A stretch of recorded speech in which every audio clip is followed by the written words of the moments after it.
I couldn't have asked for a better father. Absolutely could not have asked for a better father.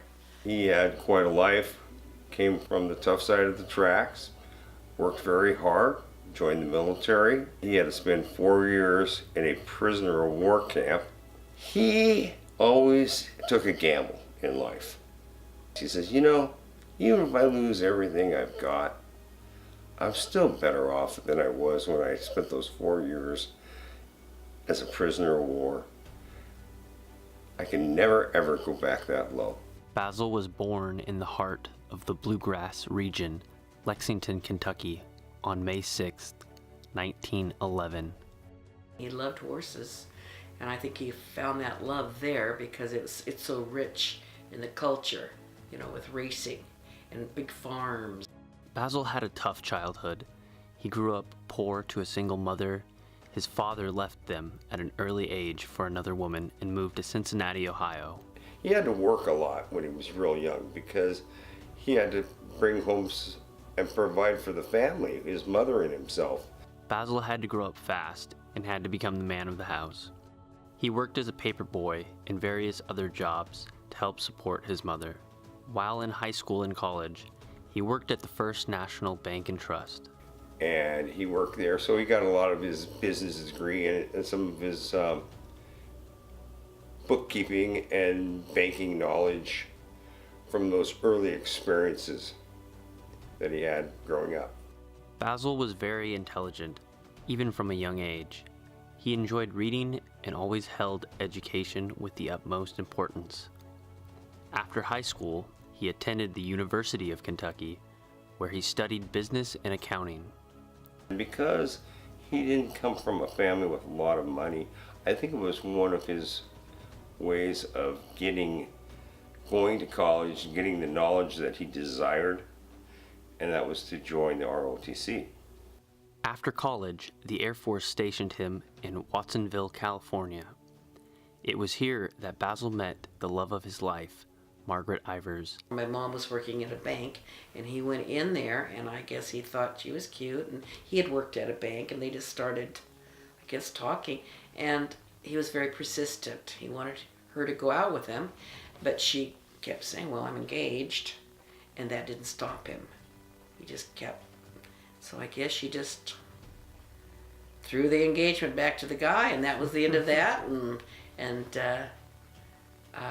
they got married a few months later. But the good times weren't to last.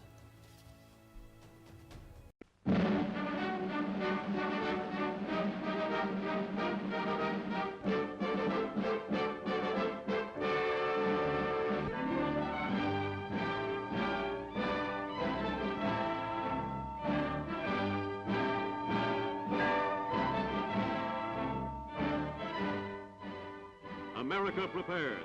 All America alters its pattern of life and work to meet the demand for protection. Industry is a double step to supply the sinews of safety, the armaments of war that an embattled world must have if democracy is to survive. With the growing threat in Europe, in the Pacific, America began to prepare itself for the uncertainty and possibility of war. On September 8th, 1941, after only being married for 1 month, Basil said goodbye to his new wife and set sail for the Philippines. You know, they didn't know each other that long before he was shipped out to the Philippines.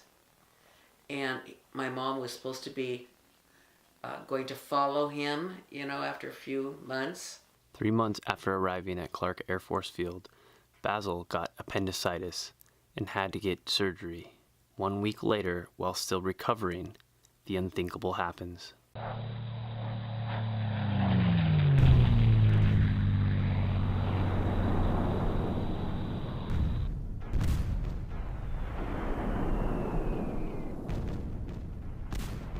Yesterday, December 7th, 1941, a date which will live in infamy. The United States of America was suddenly and deliberately attacked by naval and air forces of the Empire of Japan. The day after Pearl Harbor, the Japanese begin their invasion of the Philippines. For the next 2 days, Clark Air Force Base is bombarded by Japanese aircraft. And when that was happening, my dad was in the hospital because he was just getting over the appendicitis operation. He had just had he had an attack, and so he jumped out of bed, and I mean, just just having surgery and then having to go and do everything he did is just, I don't know how he did it. With the decimation of the U.S. Pacific Fleet at Pearl Harbor, the troops in the Philippines were now outnumbered and with no hope for supplies or reinforcements. Knowing this, General Douglas MacArthur ordered a tactical retreat, consolidating all of his units to the Bataan Peninsula to fight against the invading Japanese army. For 3 months, the starving and sick Filipino and American forces managed to fight the Japanese. He ate a lot of lice, he ate a lot of bugs. A rat was a big score, you know, if you get a rat to eat.